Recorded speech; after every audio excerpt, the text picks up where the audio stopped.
ಈಗ ನಾವು ತೆಂಗಿನ ತೋಟದಲ್ಲಿ ತೇಗದ ಮರ ಟೀಕ್ ಅಂತೀವಲ್ಲ, ತೇಗನ ಜಾಸ್ತಿ ಹಾಕಬೇಡಿ ಅಂತ ಹೇಳ್ತೀವಿ. ಇದನ್ನು ಡಾಕ್ಟರ್ ಯಲ್ಲಪ್ಪ ರೆಡ್ಡಿ ಅವರು, ಯಲ್ಲಪ್ಪ ರೆಡ್ಡಿ ಅಂತ ನಮ್ಮ ನಿವೃತ್ತ ಅರಣ್ಯ ಇಲಾಖೆ ಅಧಿಕಾರಿಗಳು, ಅವರು ಒಂದು ಪುಸ್ತಕದಲ್ಲಿ ಬರೆದಿದ್ದಾರೆ. ಅರಣ್ಯ ನಿನಗೆ ಶರಣು ಅಂತ ಪುಸ್ತಕ ಇದೆ, ಇಕ್ರಾ ಪಬ್ಲಿಕೇಶನ್ ಅವರು ಅದನ್ನು ಕನ್ನಡದಲ್ಲಿ ಬಿಡುಗಡೆ ಮಾಡಿದ್ದಾರೆ. ಅದರಲ್ಲಿ ಇದನ್ನು ದಾಖಲಿಸಿದ್ದಾರೆ. ಯಲ್ಲಪ್ಪ ರೆಡ್ಡಿ ಸರ್ ಏನು ಹೇಳ್ತಾರೆ ಅಂತಂದರೆ, ಈ ತೇಗವನ್ನು ಯಾಕೆ ನೀವು ಕೃಷಿ ಪ್ರದೇಶದಲ್ಲಿ ಹಾಕಬೇಡಿ, ಹಾಕಲೇಬೇಕು ಅಂದರೆ ನಿಮ್ಮ ಬಾರ್ಡ್ರಲ್ಲೋ ಕೃಷಿ ಹೊಂಡದ ಪಕ್ಕದಲ್ಲೋ ಬೇಲಿನಲ್ಲೆಲ್ಲರೂ ಸ್ವಲ್ಪ ಹಾಕ್ಕೊಳ್ಳಿ ಅಂತ ಹೇಳ್ತಾರೆ.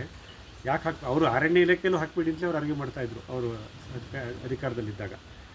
ಅದು ಏನು ಹೇಳ್ತಾರೆ ಅಂದರೆ ಎರಡು ಕಾರಣ ಕೊಡ್ತಾರೆ. ಒಂದು, ಆ ತೇಗದ ಮರದ ಎಲೆಗಳು ಭೂಮಿಗೆ ಬೀಳುತ್ತಲ್ಲ, ಅದು ಟರ್ಮೈಟ್ ಸಮೇತ ಅದನ್ನು ಬೇಗ ಇಷ್ಟಪಟ್ಟು ತಿನ್ನಲ್ಲ.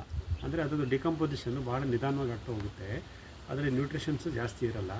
ಮತ್ತು ನಮ್ಮ ಅರ್ತ್ ಆರ್ಗ್ಯಾನಿಸಮ್ಸ್ ಮಣ್ಣು ಜೀವಿಗಳಿಗೂ ಅದು ಆಹಾರವಾಗಲ್ಲ, ಇಷ್ಟಪಡೋದ ಆಹಾರ ಆಗುತ್ತೆ ಅಂತ ಮೊದಲನೇ ಕಾರಣ. ಎರಡನೇ ಕಾರಣ ಏನು ಹೇಳ್ತಾರೆ, ಆ ತೇಗದ ಮರ ಈ ಟೈಮಲ್ಲಿ ಜುಲೈ ತಿಂಗಳಲ್ಲಿ ಹೂ ಬಿಡುತ್ತೆ. ಹೂ ಬಿಟ್ಟಾಗ ಅದರಲ್ಲಿ ಅದರಲ್ಲಿ ಮಧು ಇರುತ್ತಲ್ಲ, ನೆಕ್ಟರ್ ಅಂತೀವಿ, ಮಧು ಇರುತ್ತೆ. ಅದೇನು ಮಾಡುತ್ತೆ, ದುಂಬಿಗಳನ್ನು ಅಥವಾ ನಮ್ಮ ಪರಾಗಸ್ಪರ್ಶ ಜೀವಿಗಳನ್ನು, ಪಾಲಿನೇಟರ್ಸ್ ಅಂತೀವಿ, ಅದನ್ನು ಅಟ್ರಾಕ್ಟ್ ಮಾಡುತ್ತೆ. ಯಾವಾಗ ಬಂದು ಅದು ಪಾಲಿನೇಷನ್ ಆಗುತ್ತೆ, ಮೊದಲನೇ ದುಂಬಿ ಬಂದು ಅದನ್ನು ಟಚ್ ಮಾಡಿ ಪಾಲಿನೇಷನ್ ಆಗುತ್ತಲ್ವಾ, ಆದ ತಕ್ಷಣ ಇನ್ನೂ ಅದರಲ್ಲಿ ನೆಕ್ಟರ್ ಇರುತ್ತೆ, ಮಧು ಇರುತ್ತೆ. ಆದರೆ ಪಾಲಿನೇಷನ್ ಆಗಿರುತ್ತೆ, ಇದು ಗೊತ್ತಾದ ತಕ್ಷಣ ಅದು ಕ್ಲೋಸ್ ಮಾಡಿಬಿಡುತ್ತೆ. ನೆಕ್ಟರ್ ಅಲ್ಲೇ ಇರುತ್ತೆ ಒಳಗಡೆ, ಇದು ಕ್ಲೋಸ್ ಆಗುತ್ತೆ ಪಾಲಿನೇಷನ್ ತಕ್ಷಣ. ಈ ದುಂಬಿಗಳು ಪಾಪ ನೂರಾರು ಸಂಖ್ಯೆಯಲ್ಲಿ ಬಂದಿರುತ್ತವೆ, ಇದಕ್ಕೆ ನಮಗೆ ಊಟ ಸಿಗುತ್ತೆ, ನೆಕ್ಟರ್ ಸಿಗುತ್ತೆ ಅಂತ. ಬಟ್ ಇಲ್ಲಿ ಸಿಗಲ್ಲ, ಇದು ಕ್ಲೋಸ್ ಆಗಿಬಿಡುತ್ತೆ. ಅವಾಗ ಏನು ಮಾಡುತ್ತವೆ, ನಮ್ಮ ತೋಟಕ್ಕೆ ದಾಳಿ ಇಡ್ತವೆ. ನಮ್ಮ ತೋಟದಲ್ಲಿ ಏನೇನು ಗಿಡಗಳಿರುತ್ತೆ, ಏನೇನು ಹೂವು ಇರುತ್ತೆ, ಏನೇನು ಇರುತ್ತೆ, ಅಲ್ಲಿ ಬಂದು ಅವು ಆಹಾರಕ್ಕೆ ಬರ್ತಾವಲ್ಲ, ಅಲ್ಲಿ ಅವಕ್ಕೆ ಇಷ್ಟವಾಗಿರೋಂಥ ಯಾವುದಾದ್ರು ಎಲೆಗಳೋ ಹೂಗಳೋ ಚಿಗುರುಗಳೋ ಇದ್ದರೆ ಅದನ್ನು ತಿನ್ನೋಕ್ಕೆ ಶುರು ಮಾಡ್ತೇವೆ. ಅಂದರೆ ಒಂದು ರೀತಿಯಲ್ಲಿ ನಾವು ದುಂಬಿಗಳನ್ನು ನಮ್ಮ ತೋಟಕ್ಕೆ ನಾವೇ ಆಹ್ವಾನ ಮಾಡಿಸ್ಕೊಂಡಂಗೆ. ಅದು ಕರೆಸುತ್ತೆ ಬನ್ನಿ ಅಂತ, ಊಟ ಕೊಡೋಲ್ಲ, ಮುಚ್ಚಿಬಿಡುತ್ತೆ. ಅವಾಗ ಏನು ಮಾಡುತ್ತೋ ಆ ದುಂಬಿಗಳು ನಮ್ಮ ತೋಟದಲ್ಲಿರ್ತಕ್ಕ ಇತರ ಬೆಳೆಗಳ ಮೇಲೆ ಆಹಾರಕ್ಕೋಸ್ಕರ ದಾಳಿ ಮಾಡ್ತವೆ.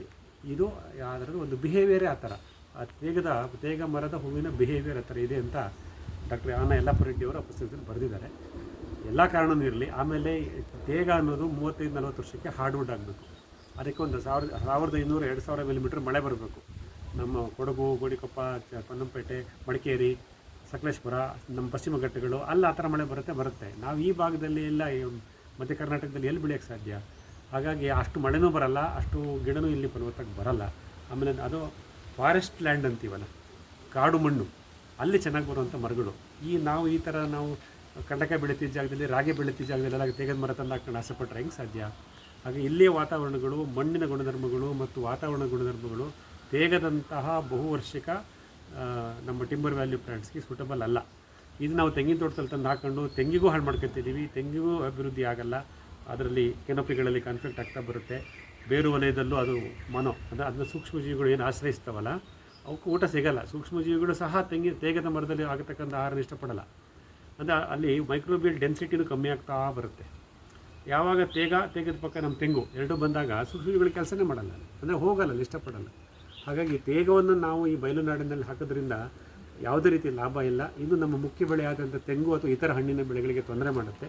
ಹಾಗಾಗಿ ದಯವಿಟ್ಟು ತೇಗವನ್ನು ತಂದು ಕೃಷಿ ಭೂಮಿಯಲ್ಲಿ ಅಳವಡಿಸೋದನ್ನು ಕಮ್ಮಿ ಮಾಡಿ, ನಿಮ್ಗೆ ಆಸೆ ಇದ್ದರೆ ನನ್ನ ಮನೆ ಕಟ್ಟಕ್ಕೆ ಬೇಕು ಅಂದರೆ ಒಂದು 5-6 ಮರನ ಯಾವುದೋ ಒಂದು ಮೂಲೆಯಲ್ಲಿ ಹಾಕೋದು.